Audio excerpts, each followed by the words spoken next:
Mesdames et messieurs, bonsoir. Merci d'être au rendez-vous de ce forum du jour consacré au malaise cardiaque, je dirais en général les pertes de connaissance, les premiers secours.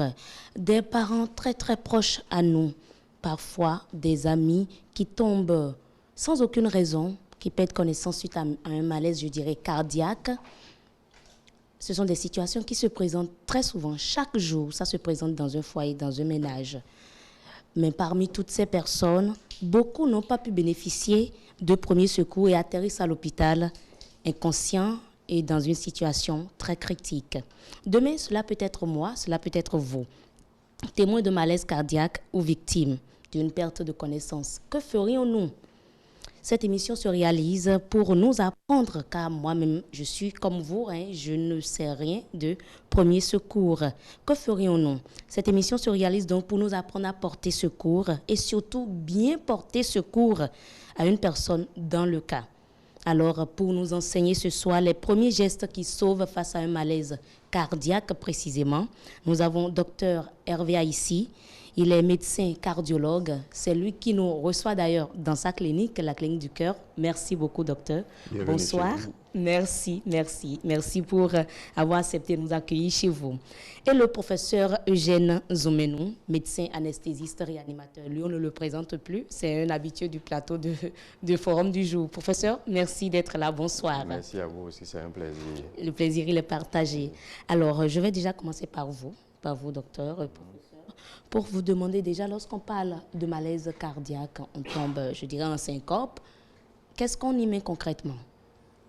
Quand on passe de malaise cardiaque, on va rester général d'abord.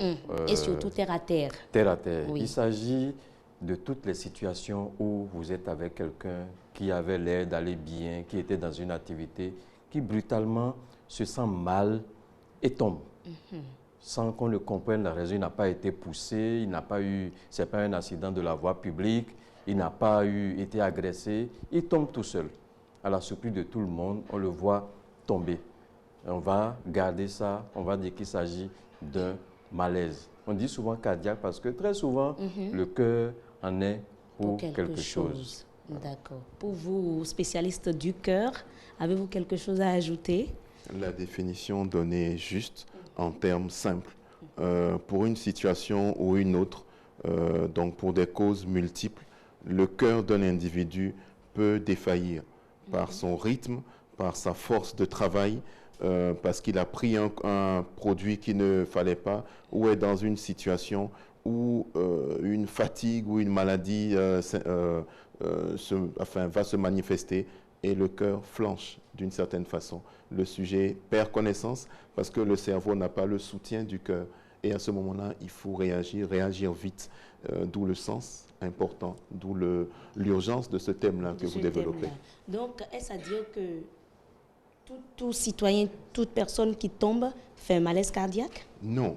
Plusieurs éléments sont en cause. Quelqu'un peut faire un accident, quelqu'un peut avoir tout simplement un taux de sucre dans le sang qui est trop bas, quelqu'un peut avoir ingéré un produit toxique, quelqu'un peut faire un problème qui concerne le cerveau, donc une épilepsie ou une cause quelconque, quelqu'un peut faire un problème tout autre, un AVC, n'importe quoi. Tous ceux qui tombent ne sont pas forcément problèmes d'origine cardiaque, mais le cœur est souvent mêlé à ça, et quand c'est le cœur, il faut aller vite parce que tout se compte en minutes. D'accord. Vous avez dit épilepsie, ça me rappelle une expression.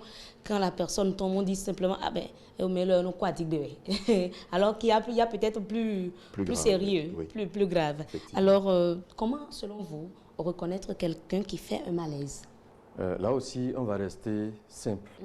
On ne va pas faire de la médecine. Oui. On va parler terre à terre pour que la population puisse comprendre. Parce que, comme on disait tout à l'heure, c'est important de faire vite, de savoir vite qu'est-ce qui se passe pour pouvoir faire les gestes adaptés par la suite.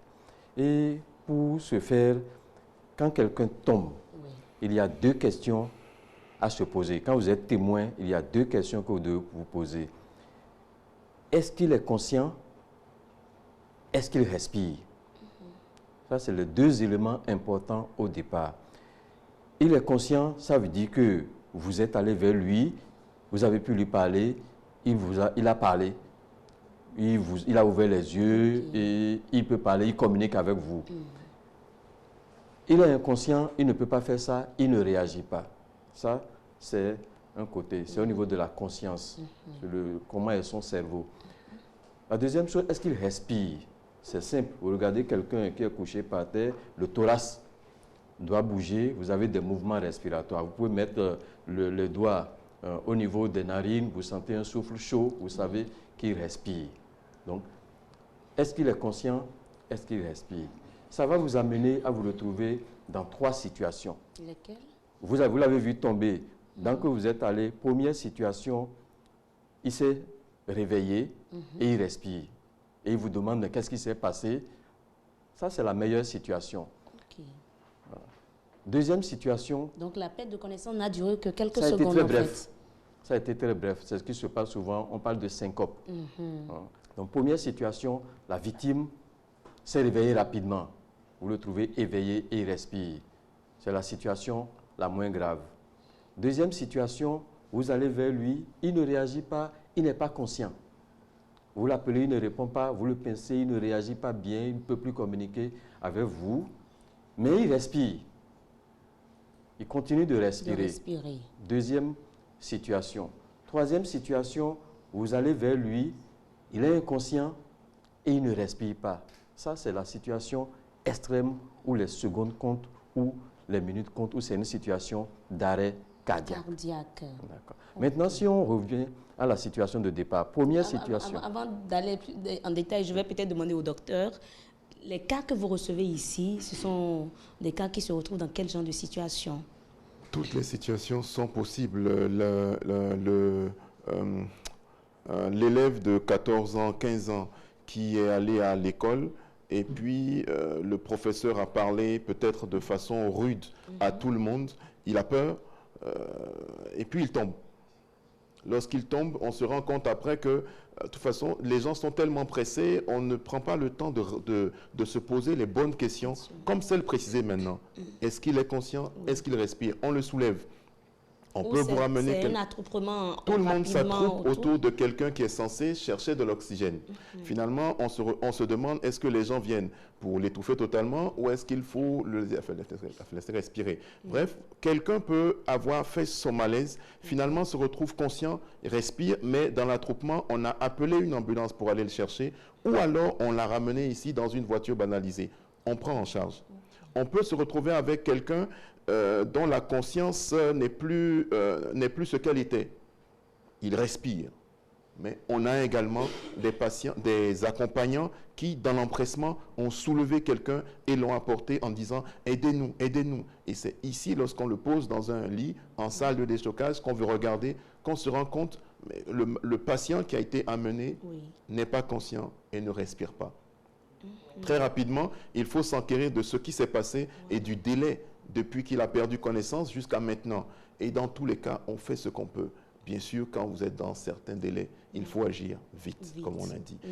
Il est important que tout le monde puisse garder en mémoire, que le script puisse faire tourner les 2 questions posées par le professeur maintenant. On se demande ça et on va vite. D'accord. Alors, venons à la première situation. Donc, la première situation, il s'est réveillé rapidement et il respire. Et il vous demande qu'est-ce qui s'est passé, vous lui expliquez, ah, ça ne va pas, tu as fait un malaise, tu es tombé. C'est des syncopes. C'est des syncopes. Très souvent, c'est un malaise vagal. Vous allez souvent entendre parler de malaise vagal. Il y a un nerf dans notre organisme qui a pour rôle de ralentir le cœur quand le cœur commence à s'affoler. Parfois, il le fait tellement bien que le cœur est trop lent. Quand le cœur devient trop lent, il n'a plus la force de donner du sang au niveau du cerveau. C'est comme une pompe. Si la pompe est faible, les étages supérieurs n'auront pas d'eau. Par exemple, donc le cerveau n'a plus de sang, le cerveau n'a plus d'oxygène, l'individu est étourdi, cherche, il sent, lui-même il sent, et dès qu'il n'arrive pas à s'asseoir, il tombe. Dès qu'il tombe, le cerveau est au même niveau que le cœur, reçoit de nouveau du sang spontanément et il se réveille. Ça peut arriver à n'importe qui. Moi, j'ai déjà fait ça 1 ou 2 fois. Ça peut arriver à n'importe qui. Ce n'est pas grave. Vous êtes traité. traité. On va dire que c'est ce qui arrive souvent. On nous parle de nausées chez les femmes enceintes ou quoi. Certaines femmes enceintes font ça, mais c'est des cas particuliers. Nous ne prenons même pas les femmes enceintes. Prenons quelqu'un qui n'a rien du tout. Mais ça peut passer. Vous êtes déshydraté, vous n'avez pas bien bu, vous êtes fatigué, vous êtes stressé, vous avez beaucoup couru toute la journée, vous n'avez pas mangé. Tout ça mis ensemble, vous pouvez faire un malaise vagal. Simplement. Il y a un deuxième cas, il y a des gens, c'est un peu plus sérieux, il y a des gens, quand ils restent debout longtemps, il faut ce qu'on appelle des hypotensions orthostatiques. Leur tension chute quand ils se retrouvent en position debout. Eux-mêmes, ils le savent. Et quand ils voient des endroits qu'ils doivent rester debout longtemps, à des moments, ils commencent à sentir. Mais malheureusement, s'il n'a pas l'occasion de pouvoir s'adosser, de pouvoir s'asseoir, de pouvoir s'étendre, il va. Parce que parfois, il a honte de demander, il va tomber. Donc, il y a des personnes qui sont prédestinées à... Il y a des gens qui ont ça. Le cardiologue pourra nous dire quel type de personnes à qui ça arrive. Mais il y a des gens qui ont ça. Dès qu'ils restent debout longtemps, leur tension chute. Quand ils sont fatigués, tout ça. Là aussi, c'est pareil. Comme c'est la position debout qui crée le problème, dès qu'ils tombent, l'organisme se remet en ordre et il se retrouve spontanément bien. Souvent, lui, ça dure un peu plus longtemps que celui qui a fait le malaise cardiaque. Celui qui a fait le malaise cardiaque, lui, se réveille brutalement. Celui qui a fait l'hypotension orthostatique, lui, il va prendre un peu plus de temps. Mais là aussi, vous le trouvez éveillé et vous pouvez l'aider à se relever. Mais le troisième cas où ça peut être grave, ce n'est pas parce que la personne est tombée et s'est réveillée rapidement que ce n'est pas grave. Il y en a qui ont des troubles du rythme cardiaque, leur cœur bat trop lentement. Il y a quelques pathologies au niveau du cœur où le cœur se retrouve à battre lentement. Au lieu d'être à 80 par minute, on se retrouve à 50, 40 par minute. Si vous êtes à 40 par minute, que vous êtes obligé de rester debout quelque part, il se peut aussi que vous tombiez, que vous fassiez une syncope. Vous allez vous réveiller rapidement, mais ça ne veut pas dire que vous êtes bien. C'est pour ça que dans tous les cas, ces gens-là, il faut les conduire quand même à l'hôpital pour voir s'il n'y a pas quelque chose de mal. Ça, c'est la première situation. La deuxième situation, c'est celui qu'on a retrouvé. Il n'est pas conscient, mais il respire encore. Mais il est en danger. Il respire, mais il ne maîtrise plus comme vous ses voies aériennes. Quand il est inconscient, couché sur le dos, la langue chute à l'intérieur et bouche les voies aériennes. Donc, il ne respirera pas pendant longtemps comme ça. Donc, c'est un peu comme s'il avale sa langue. Il avale sa langue. Il avale sa langue. La langue tombe derrière et l'air ne passe plus. Il fait des mouvements respiratoires, mais en réalité, l'air ne passe pas suffisamment. Si on le laisse dans cet état pendant longtemps, il n'y aura plus suffisamment d'oxygène au niveau du cerveau. Pendant longtemps, là, c'est combien de temps pour que ceux qui nous suivent sachent qu'il faut agir? On parle en termes de minutes. On parle en termes de minutes. Lui, tant qu'il continue de respirer, il y a un peu d'air qui passe, mais ce n'est pas suffisant. Il peut rester comme ça 15, 20, 30 minutes, et puis après, il va faire un manque d'oxygène au niveau du cerveau, manque d'oxygène au niveau du cœur, et son cas va s'aggraver. Il est inconscient, mais il respire. Mais il peut vomir. Il peut vomir. Si malheureusement, à ce moment, il vomit, les vomissements n'iront pas à l'extérieur parce qu'il n'a pas la force pour les rejeter à l'extérieur. Il va les envoyer dans ses poumons. Donc, il inonde ses poumons et il va mourir parce que les poumons ont été inondés alors que peut-être que ce qu'il a mis en coma pouvait être soigné. Donc, dans ce cas, on a dit il est dans le coma. Est-ce que c'est une hypoglycémie? Est-ce que c'est un toxique? Il a pris un produit toxique. Est-ce que c'est un AVC qui commence comme ça? Ou d'autres causes? Il y a vraiment beaucoup de causes qui peuvent mettre quelqu'un dans le coma. Mais parmi ces causes, on pense toujours à l'hypoglycémie et à l'intoxication. Surtout s'il est diabétique. S'il est diabétique, on craint plus qu'il ait fait une hypoglycémie que plutôt une hyperglycémie. L'hyperglycémie a toujours le temps d'arriver à l'hôpital, mais l'hypoglycémie peut mourir avant. Donc ça, c'est celui qui est... il respire, mais il est inconscient. On peut en même temps dire, on va revoir tout à l'heure, lui, il faut immédiatement le mettre sur le côté, en position latérale de sécurité, On va en reparler, tout à l'heure. La troisième situation. La troisième situation que nous n'aimons pas, c'est la situation où l'individu, il est tombé, quand vous êtes allé, il ne réagit pas et il ne respire pas. On aurait pu se dire il est mort. Mais il n'est pas forcément mort. Il n'est pas mort, il est en arrêt cardiaque. La première réaction, c'est de dire c'est un arrêt cardiaque. Et cet arrêt peut durer combien de temps? Pour vous dire, si vous restez en arrêt cardiaque, ça veut dire que vous n'envoyez plus de sang à aucun organe. Le cœur lui-même n'a plus de sang, le cerveau n'a plus de sang. Le cerveau, après 3 à 5 minutes, plusieurs neurones, plusieurs cellules du cerveau sont grillées et ne reviendront plus jamais. Donc, si c'est les cellules de l'intelligence qui sont grillées, vous ne serez plus jamais intelligent. Si c'est les cellules de la vision qui sont grillées, vous ne verrez plus jamais. Si c'est les cellules de la parole qui sont grillées, puisque au niveau du cerveau, chaque zone a une fonction. Même s'il se remet, par chance, il ne sera plus un homme dans la société. Des séquelles définitives liées au manque d'oxygène au niveau du cerveau. C'est ça qui fait qu'il faut aller vite. C'est pour ça que les cardiologues disent tout ça. Les neurologues disent le temps c'est du cerveau. Le cardiologue dit le temps c'est du muscle. Le muscle cardiaque qui brûle et qui ne va pas régénérer. Donc c'est l'arrêt cardiaque où il faut avoir une réaction vraiment extrême. On va peut-être revenir tout à l'heure sur ce qu'il faut faire dans chaque cas. Docteur, dites-nous, vous êtes le spécialiste du cœur, comme je le disais, qu'est-ce qui peut amener à ça? Est-ce que moi, quelques minutes avant la situation, avant de faire un malaise, je peux le savoir? Est-ce qu'on a des signes, on a des symptômes? Dans certains cas, il y a des signes avant-coureurs. Le sujet peut sentir un malaise. Il sent une fraîcheur qui n'a pas de sens parce qu'il fait chaud. Il sent que, enfin, il peut sentir certaines choses, dans certains cas. Mais bien souvent, c'est dans le concept du syncope, on tombe. Il y a une forme d'équivalent que nous retrouvons parfois, que nous appelons l'hypothymie, où le sujet se sent partir. Là, il sent que ses fonctions baissent, il sent que ses forces l'abandonnent. Et c'est là où vous voyez quelqu'un parfois qui cherche un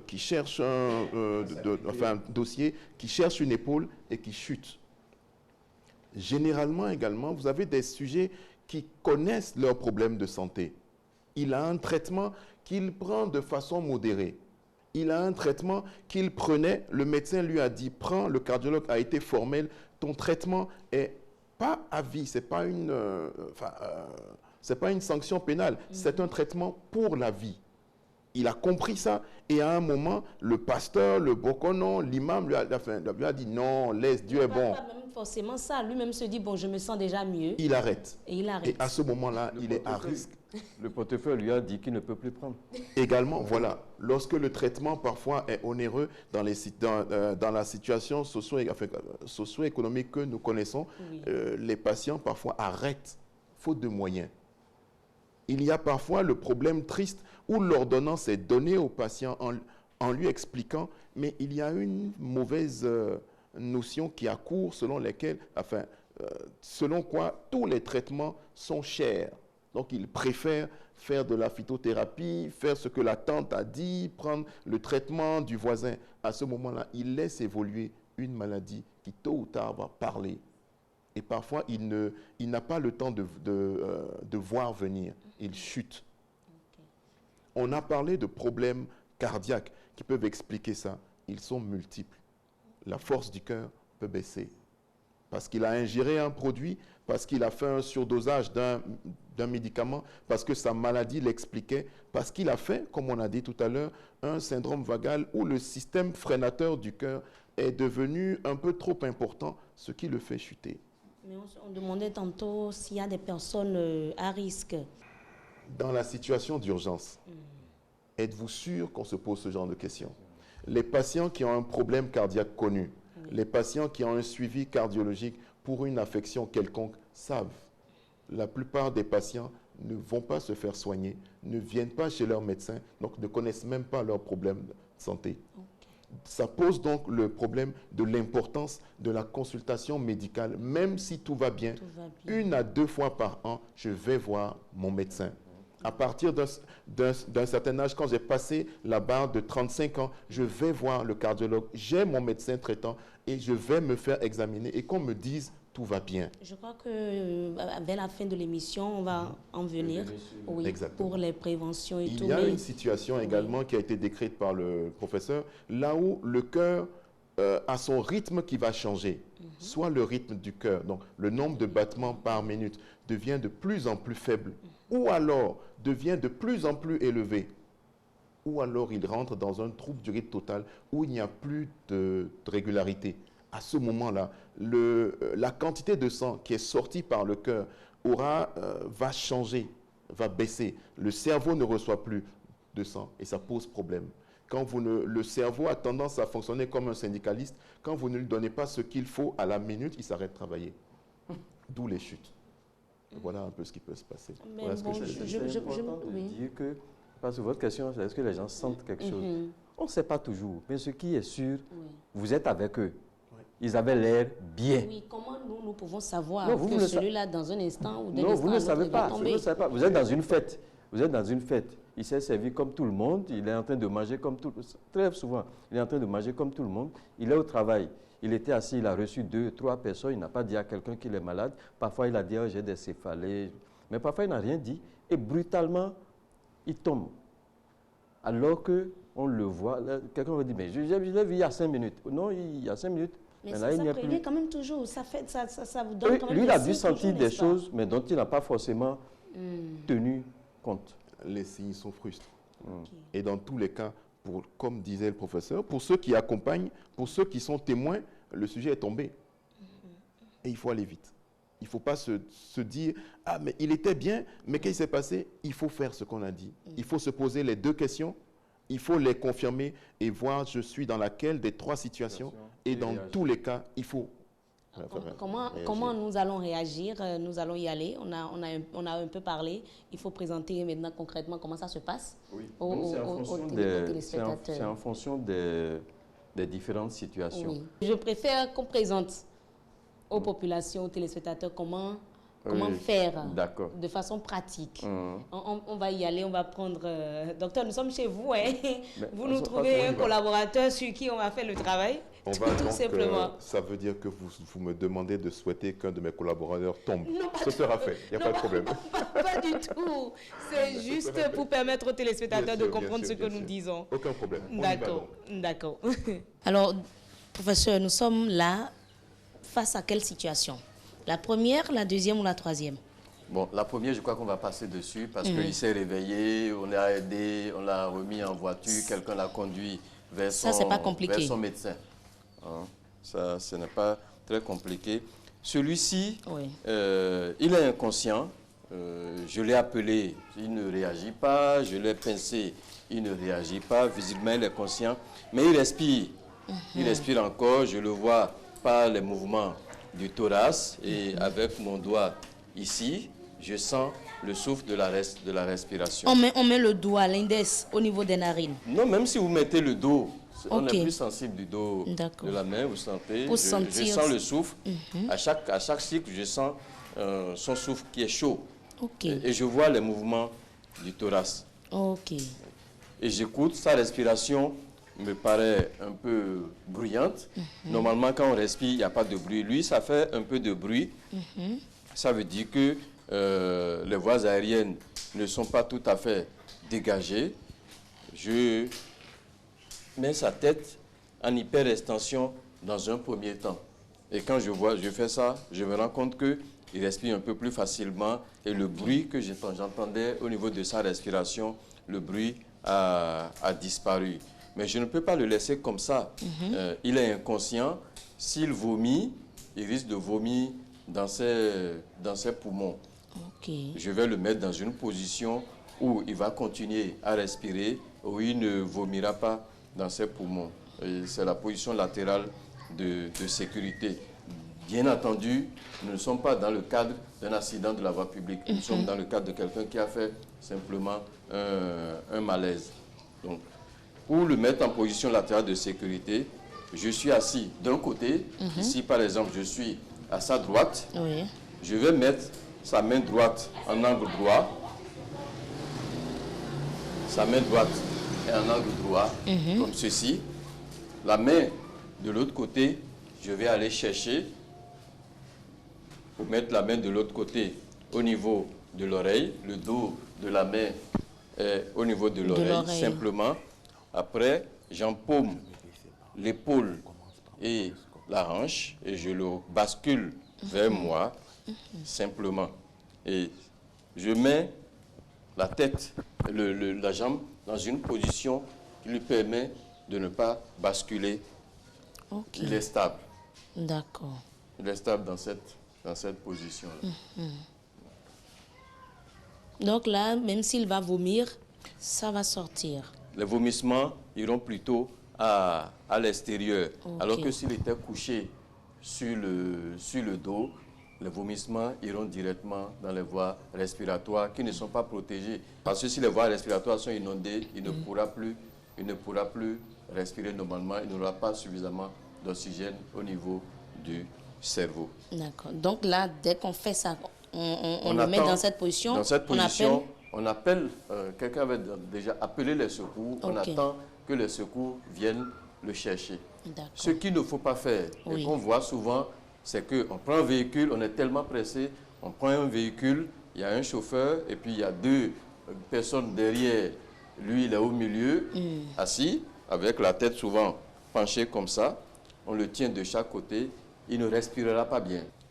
Les sapeurs-pompiers, le SAMU, la Croix-Rouge ou une ambulance privée peut venir le chercher. D'accord. On va se remettre sur le dos. Donc, notre camarade avec qui on était au niveau de la fête, il est tombé brutalement, il a fait son malaise et je vais vers lui, je le tape, il ne réagit pas, je le pince, il ne réagit pas. Je n'ai pas de mouvement respiratoire. Dans le doute, je mets ma main sur le thorax et puis je mets l'oreille au niveau de ses narines. Pendant 10 secondes, je compte 1, 2, 3, 4, 5, 6, 7, 8, 9, 10. Vraiment, il ne respire pas. Je n'ai pas de mouvement au niveau de thorax. Je ne vous arrête pas, mais la main sur le thorax pour faire quoi? S'il y a des mouvements, je vais le sentir. D'accord. Mais je ne sens rien. Le thorax est immobile, je n'ai pas de mouvement respiratoire. Là, en ce moment, on a dit c'est un arrêt cardiaque. C'est un arrêt cardiaque. Si j'étais dans conditions de réalité, il faut déchirer, il faut déboutonner. Là, on ne peut pas le déboutonner. Là, il faut déchirer. Il faut déchirer. Pour avoir le thorax, pour avoir accès au thorax. On va desserrer la ceinture et on va faire un massage cardiaque externe. Donc là, toujours pour bien comprendre, si je prends quelqu'un qui est peut-être dans sa veste, avec chemise dans votre tenue, peut-être là, il faut tout déboutonner. Il faut déboutonner. Jusqu'au niveau des manches, tout et tout. Surtout au niveau du cou et du thorax. D'accord. Vous avez besoin d'avoir le cou et le thorax libre. Toujours desserrer un peu la ceinture pour faciliter la circulation sanguine. D'accord. D'accord. Donc là, il ne respire pas, il ne réagit pas. On a dit c'est un arrêt cardiaque. Voilà ce que j'ai pu dégager chez lui. Je vous répète, dans des conditions normales, on aurait déchiré tout simplement pour avoir le thorax libre, pour être dans de bonnes conditions pour le réanimer. Pour le réanimer, c'est au niveau du thorax. Ou au niveau du thorax, vous savez qu'on dit il y a la moitié du thorax gauche, il y a la moitié du thorax droit. Et on voit bien, lui, le milieu qui se dessine très bien ici, c'est le sternum. Vous avez un creux en haut ici et un autre creux là. Donc j'ai la limite du sternum qui est là, au milieu. Je me mets à la moitié inférieure. Vous voyez, le talon de ma main est au niveau du sternum. Avec l'autre main, je mets un crochet. Mes coudes sont bien tendus et je fais des mouvements de compression. Vous voyez que ce n'est pas ça. C'est mon dos qui baisse. Okay. Autant mon dos baisse, autant je comprime son thorax. Okay. La dénivellation qu'il y a au niveau de mon dos, c'est la même dénivellation qu'il y a au niveau de la compression de son thorax. Donc la force qui quitte mon épaule, qui traverse ici, va directement au niveau de son thorax sans être perdu en chemin. Donc je masse. Je dois masser à 100 à 120 fois par minute. Donc je masse. Mais en même temps qu'il faut aller vite, il faut quand même chaque fois revenir pour que le cœur ait le temps de se remplir de nouveau. Okay. Si vous massez trop vite, le cœur n'a pas le temps de se remplir. Alors, il faut qu'il se remplisse à chaque fois que vous puissiez de nouveau comprimer et refouler le sang vers les différents organes. Est-ce que là, ça devient compliqué? Est-ce qu'il faut y aller au rythme de la seconde? Il faut un peu plus que la seconde. Un peu plus que la seconde. Si je fais ça, je suis déjà un peu plus que la seconde. D'accord. Je suis sûr que j'atteindrai, je n'ai pas besoin de faire ça. C'est ça qui n'est pas bien. Il ne faut pas danser sur le thorax. D'accord. Donc, si vous avez un aide, un deuxième secouriste qui se met à faire de la ventilation, vous devez coordonner vos gestes. Donc, nous, on sera en ce moment-là à 30 compressions ou 2 ventilations. 30 compressions, 30 compressions pour 2 ventilations. Dans tous les cas, vous voyez la différence entre les chiffres. Ça veut dire que c'est les compressions qui représentent l'élément le plus important. Donc, c'est le massage. On doit vraiment apprendre quelque chose à la population, c'est savoir faire un massage cardiaque externe. Ok. Maintenant, par rapport au temps, le temps pendant lequel on va faire le massage n'est pas le plus important. C'est quel délai, quel temps est passé avant qu'on ne commence le massage. C'est ça qui détermine tout. Plus vous perdez de temps, plus le cerveau a manqué d'oxygène. Si vous faites 3 à 5 minutes, le cerveau a déjà commencé à souffrir. Mais on peut encore le récupérer. Mais en ce moment, avec des séquelles, donc le plus tôt on commence, mieux ça vaut. Il faut tout faire pour que le massage commence le plus tôt, pour qu'à aucun moment le cerveau n'ait manqué d'oxygène. Merci beaucoup, professeur. Là maintenant, on l'a massé, il est réveillé. Ok. Il ne veut plus se lever. Bienvenue, cher ami. Merci beaucoup. Je vous en prie. Merci, professeur. Donc, voilà un peu comment cela se présente, Oui, les gestes, les premiers, ça n'allait de rien. Ce qu'on a oublié, petite chose qu'on a oublié tout à l'heure, quand on a dit, on est venu et il était conscient. Il est conscient et éveillé, mais il ne se précipite pas pour se lever. Oui. Ça va, mais il ne se précipite pas pour se lever. Il a recommencé à avoir du sang au niveau du cerveau, mais pas suffisamment. Ok. Donc, il est conscient, il est éveillé, mais il ne se relève pas spontanément en ce moment. Un geste qui peut l'aider, c'est soulever les jambes. Ok. Donc, tout le sang qui se trouve dans les jambes, en ce moment, va au niveau du thorax et du cerveau, et il se retrouve mieux, et il se relève. On maintient ça facilement. pour combien de temps? Donc, quelques secondes, une minute. Ok, et puis on ramène. D'accord. Mais merci beaucoup, professeur. On va demander maintenant au docteur ici. Voilà, docteur, vous êtes là. Lorsqu'on n'arrive pas à faire tout ça, lorsque la personne n'a pas pu bénéficier de premiers secours, comment vous la retrouvez chez vous? Ou après les premiers secours. Après les premiers secours, oui, il faut quand même aller chez le médecin ou chez le cardiologue. Chez le cardiologue, je crois que là, les risques sont moindres. Exactement. Mais lorsqu'il n'a pas bénéficié de premiers secours... Et qu'il est en situation difficile. Voilà. Alors, on va peut-être faire une démonstration. Voilà. C'est un patient qui a été retrouvé couché, donc tombé par terre. Un malaise alors qu'il était apparemment bien. Entendu. Ok. Nous arrivons. Notre premier souci, c'est de savoir comment le patient va. On va s'enquérir de ses constantes je veux savoir dans un premier temps la tension artérielle et la quantité d'oxygène circulant chez le patient. On va évaluer l'état de conscience.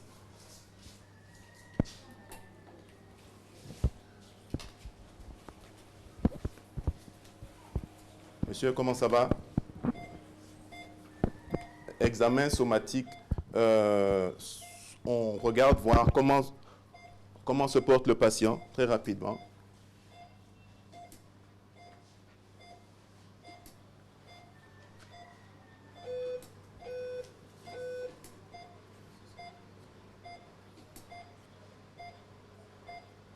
OK. Donc, c'est un patient. Si c'était dans le premier cas, sujet conscient qui respire, on l'aide à se relever, on le met dans un véhicule d'urgence, on le déplace. Situation suivante, le patient n'est pas conscient et il respire. À ce moment-là, on le déplace le plus rapidement possible. Les constantes que nous voyons là, on a du matériel qui nous aide à peut-être voir plus clair, plus vite. On a un sujet qui semble ici respirer correctement, quantité d'oxygène circulant correcte, tension artérielle correcte. La fréquence cardiaque est un peu accélérée, c'est un contexte malaise, ça ne nous inquiète pas. On va essayer maintenant de pouvoir déplacer le patient et de l'emmener vers un lieu plus sûr où nous pouvons travailler. On le déplace. Maintenant.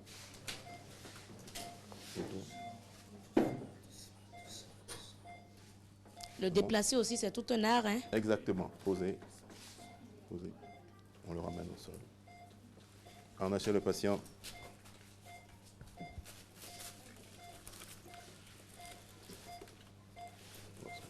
On peut serrer par ici.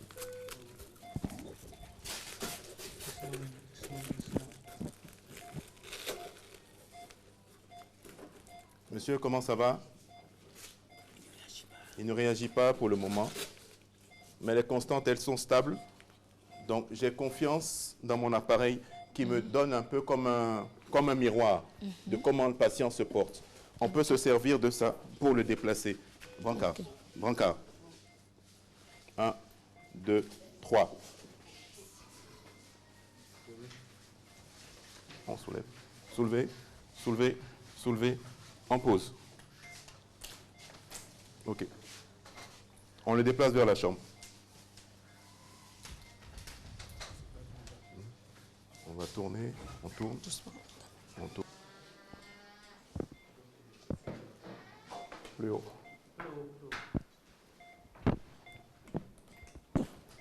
OK. On libère le patient. On change de scope. Mais il y a un souci là. Bon, dans le débat, vous avez dit qu'il faut éviter tout attroupement, mais tout ce monde-là autour de lui... Il s'agissait de pouvoir déplacer le patient. S'il y avait une difficulté d'oxygénation, on aurait fait en sorte de lui apporter déjà de l'oxygène. On avait l'appareil qui nous confirmait que le patient a une saturation d'oxygène correcte. D'accord. À ce moment-là, les personnes sont entraînées et sont utiles pour pouvoir déplacer le brancard très rapidement. On sort le... Enfin, doucement, doucement, doucement. OK.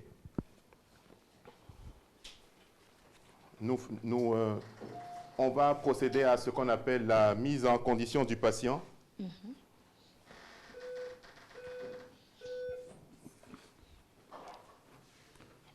Comme précédemment, la tension artérielle du patient, on s'interroge sur sa capacité à pouvoir intégrer l'oxygène qu'il respire dans le sang circulant. On va contrôler, il se peut que le patient n'ait pas mangé ou ait un taux de sucre dans le sang relativement faible. On le saura en faisant ce que nous appelons une glycémie capillaire. Allez-y, glycémie capillaire. Allez-y.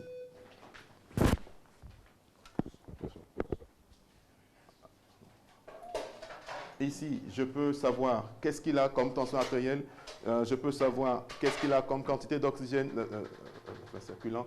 Le patient, on va libérer totalement le torse. On va généralement relativement vite, on va séquencer les choses pour que vous puissiez voir.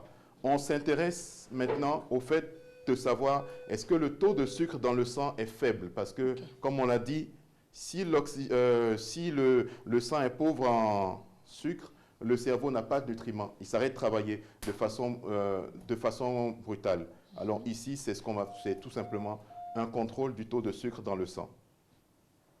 Là où on est à la recherche de la cause. Exactement. Okay. On essaie d'aller très rapidement pour savoir ce qui s'est passé.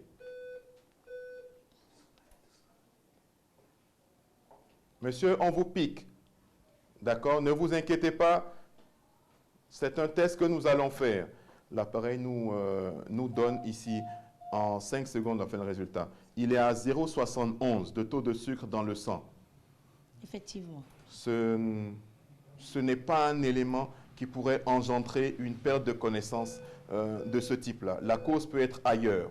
Je regarde toujours sur l'écran, devant moi, je me rends compte que la tension artérielle du patient n'est pas mauvaise, le cœur bat de façon correcte. Je veux voir maintenant le rythme cardiaque. Je vais demander qu'on branche le patient pour lui faire ce qu'on appelle, nous, un électrocardiogramme.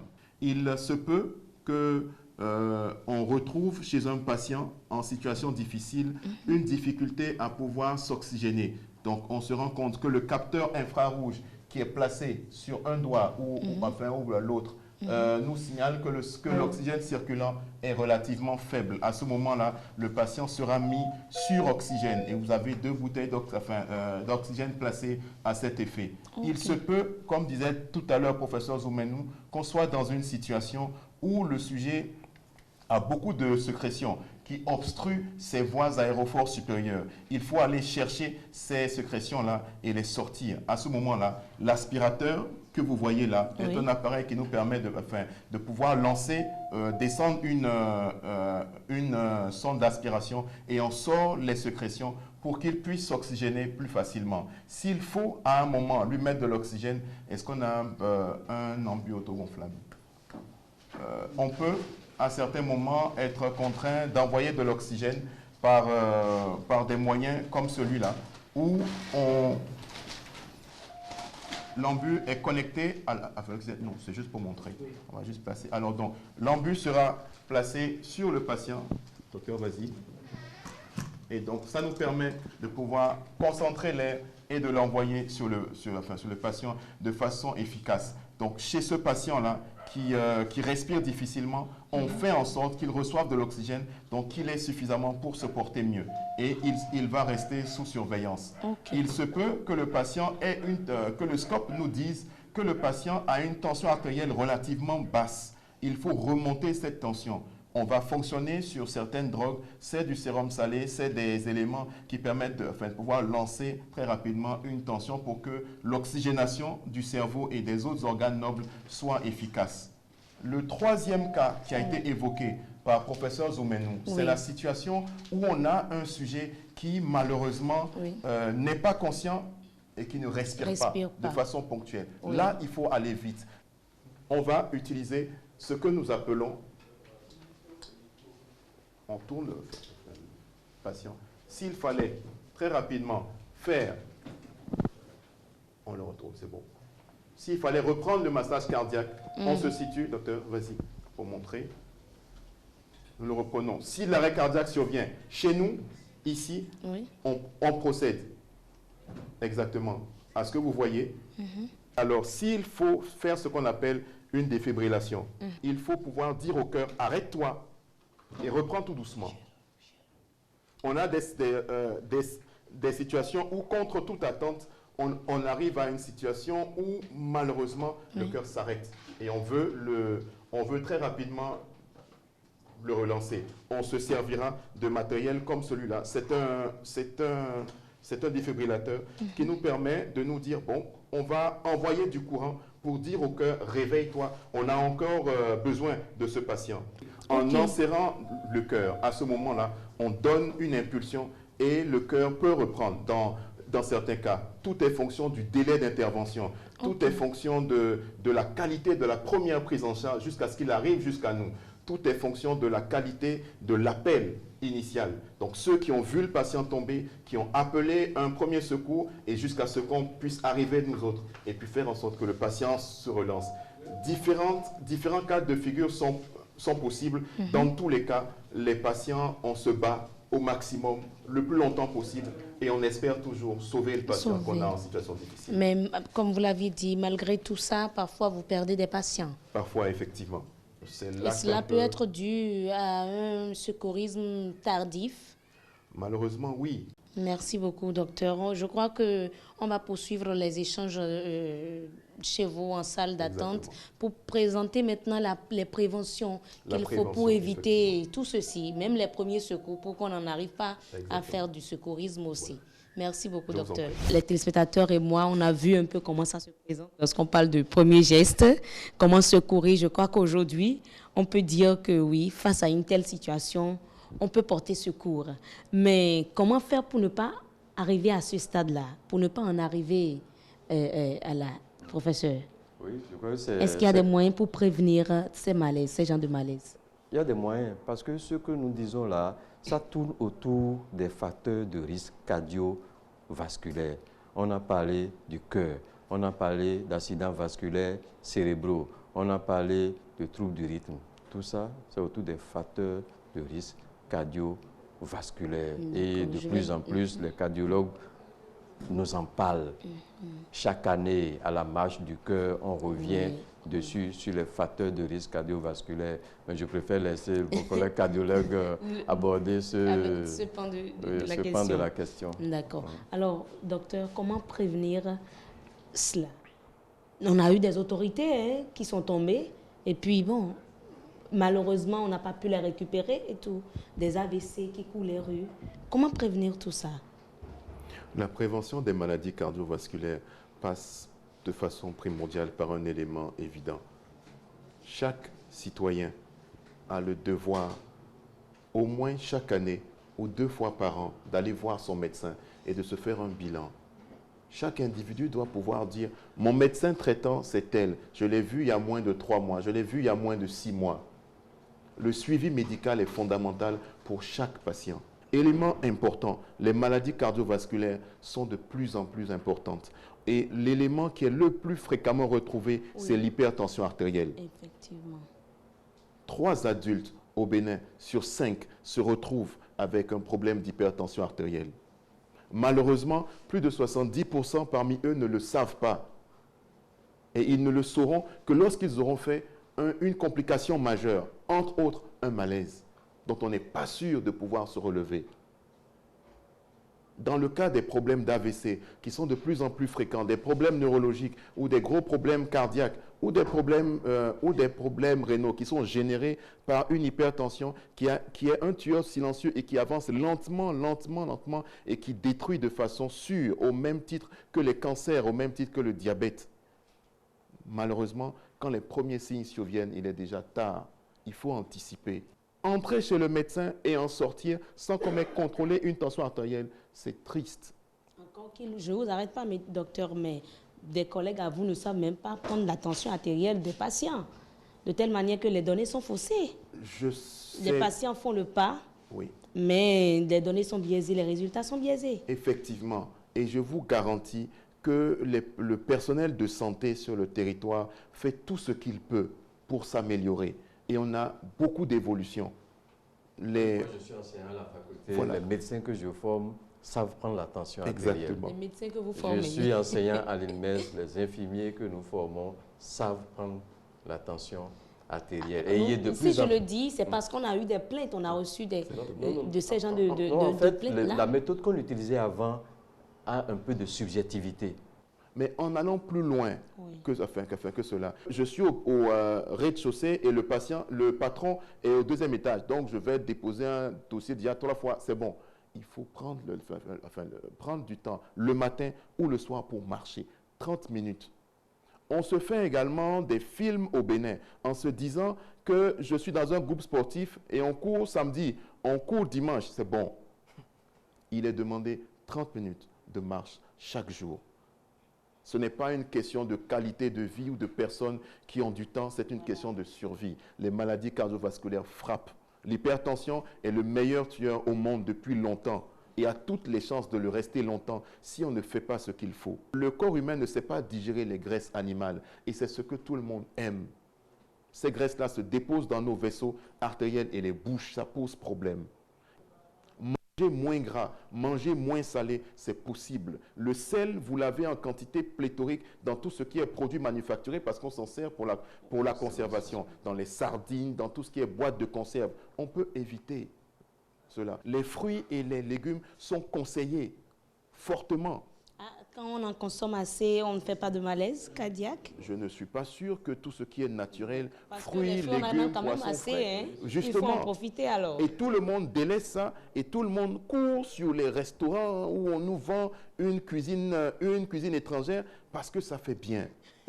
En fait, en somme, les malaises d'origine cardiaque, il y a toujours un fond de problème cardiaque qui a été laissé pour compte parce qu'on se dit ça va aller, parce qu'on se dit non, c'est pas grave, on va gérer, Dieu fera. Si tout le monde peut comprendre au sortir d'une émission telle que celle-là, on a vu certaines démonstrations maintenant, oui. Il ne faut pas attendre d'en arriver là. La prévention est un élément majeur. Merci beaucoup, docteur. Vous avez dit en tout cas tellement de choses. Hein. Vous avez choqué carrément les téléspectateurs. Il faut vraiment agir sur la prévention. Oui. Professeur, vous êtes au niveau du SAMU, c'est que vous êtes quelque part à un niveau de décision. Qu'est-ce que nos autorités doivent faire aujourd'hui? Est-ce qu'il ne faudrait pas plus investir dans la prévention des maladies que dans la prise en charge des maladies? Ça c'est sûr. La santé, ce n'est pas la maladie. La santé, comment faire pour ne pas être malade. Donc, effectivement, on est dans une situation où on est plus ancré à soigner les gens qu'à faire en sorte qu'on ne tombe pas malade. Il y a des gens qui font des boutades en disant quand vous allez en Chine, c'est ceux qui ne sont pas malades qui sont liés pour aller voir le soignant pour continuer à rester en bonne santé. Mais chez nous, quand vous avez le banc, c'est ceux qui sont malades qui sont sur le banc. C'est l'éducation. C'est l'éducation à l'école. Déjà, comment on nous apprend à manger. On en parle peu. On en parle peu. Je crois que si on éduque déjà dans les bas âges, à l'école primaire, à l'école secondaire, ça va s'améliorer. Parce que ce n'est pas les fruits et les légumes qui manquent. À chaque saison, nous avons les fruits de saison. Donc, on a ce qu'il faut. On a les légumes qu'il faut. On voit des jardins partout où on a de quoi faire. Mais tout à l'heure, on a oublié qu'un élément, surtout, c'est les cubes. C'est les cubes. Vous vous adressez aux femmes particulièrement? Non, c'est à tout le monde. Je mange ce que la femme a préparé. C'est les cubes. Comment faire, soit pour ne pas en utiliser du tout, soit les réduire vraiment à une utilisation minimale. Parce que là aussi, on vous dit c'est des protéines, mais c'est bourré de sel aussi et d'autres choses qui ne sont pas bonnes pour la santé. On est en train de tendre vers la fin de l'émission. Je vais demander dans le public, ceux qui ont prêté attention, ont prêté oreille à tout ce qu'on a dit, s'ils ont quand même retenu quelque chose et surtout savoir si avant l'émission, ils savaient comment porter secours. Surtout ça. Je regarde déjà madame. Vous prenez le micro. Vous vous présentez. Bonsoir tout le monde. Je suis Bienheureuse Massamba. Personnellement, je n'ai jamais vécu une situation pareille. Donc, ça m'a permis d'apprendre. J'ai vraiment appris. Et là, prochainement, je saurai comment faire. Vraiment, merci. Bon, je suis Thibaut Ronpeto. Je suis un conseiller en assurance. L'émission m'a intéressé parce que bon, façon dont ma femme utilise le cube à la maison. Et aussi, effectivement, on a souvent tendance à avoir le risque d'abord avant d'aller à l'hôpital. Donc, c'est bien noté qu'il faut toujours faire la prévoyance. Mesdames et messieurs, nous sommes pratiquement au terme de nos échanges. On va faire rapidement un bref tour de table pour revenir sur les conseils. Rappeler quelques gestes et puis conclure, docteur. Je crois qu'il faut retenir. Il est éveillé et il respire. Vous l'aidez à se remettre en voiture, quelqu'un le conduit, eh bien, il faut qu'il aille voir son médecin. C'est le cas le plus simple. Il est inconscient, mais respire encore. Là, il faut l'aider. Vous avez vu les gestes qu'il faut faire, surtout le mettre en position latérale de sécurité pour qu'il ne vomisse pas dans ses poumons. Mais vous ne pouvez pas le transporter n'importe comment. Appelez les secours, appelez une ambulance pour venir le transporter. Sinon, il va mourir en chemin. Il ne respire pas et il est inconscient. Il est inconscient et il ne respire pas. C'est un arrêt cardiaque. Vous ne pouvez pas le transporter. Il doit être réanimé sur place. Et c'est là où chacun de nous doit savoir faire au minimum un massage cardiaque externe. Et appeler les secours pour venir voir est-ce qu'il est transportable ou pas. Sinon, il n'ira pas vivant à l'hôpital. Vivement qu'on n'en arrive pas là. Docteur? Prévention des maladies cardiovasculaires, élément fondamental. L'élément important, le but n'est pas de faire peur, mais de comprendre que chaque individu, chaque population aura le sort qu'elle mérite. Et donc, si je néglige, je vais plonger. Pour tous ceux qui auront la chance peut-être de suivre cette émission, il est important de comprendre ce qu'on a dit, de revenir vers les journalistes, peut-être pour poser des questions. Nos contacts sont marqués. Vous pouvez nous interroger n'importe quand. Il est important de savoir également que ce que j'ai entendu comme information, je dois en parler, je dois faire en sorte que tout le monde soit informé et que peut-être que cette émission passera en boucle plusieurs fois. Elle permettra sans doute de pouvoir sauver beaucoup de gens. Prévention des maladies cardiovasculaires fondamentales. Qu'est-ce que je dois faire et de quoi je dois parler autour de moi? Je dois tout faire pour faire l'effort de manger moins gras, de manger moins salé, de pouvoir boire suffisamment d'eau, 2 à 3 litres d'eau par jour, c'est parfait. Je dois tout faire pour avoir une activité physique régulière. On me demande juste 30 minutes de marche chaque jour. Je dois contrôler ma tension le plus souvent possible. J'ai un traitement cardiovasculaire, j'ai un suivi pour une maladie quelconque. Je fais en sorte d'avoir un suivi régulier. Que j'ai un problème de santé ou pas, 2 fois par an, je vais voir mon médecin. 1 fois par an, je fais un bilan cardiovasculaire complet. À partir de 35 ans, c'est important. Il est inutile de se dire que certains âges sont prédisposés et d'autres non. Il est inutile d'écarter les enfants de la prévention cardiovasculaire. Demander un contrôle de leur tension artérielle. Il y a beaucoup de surprises qui sont faites parce qu'on considère que les enfants n'ont rien, ils vont, enfin bien. Quand vous allez chez votre pédiatre ou vous allez chez le médecin généraliste, demandez que tout le monde ait un contrôle de tension. C'est comme ça qu'on pourra gagner la bataille et qu'on ne se retrouvera pas à transpirer pour déplacer certains patients en situation difficile et qu'on pourra faire en sorte que tout le monde se porte mieux. Mesdames et messieurs, voilà, c'est donc tout pour le forum de ce jour consacré au malaise cardiaque. On a parlé de perte de connaissance, les premiers gestes de secours. Vous avez eu toutes les informations, comment secourir. Dans la pratique, vous avez vu, et lorsqu'on n'a pas pu secourir, qu'est-ce que ce malade-là devient? Comment arrive-t-il à l'hôpital? Vous avez également eu la pratique de docteur Aïssi. On vous demande de mettre tout ça en pratique, surtout les gestes de secours. Commencez par secourir et puis on va réduire les cas de décès liés à des malaises cardiaques dans notre pays. Merci. D'ici à là, portez-vous très bien.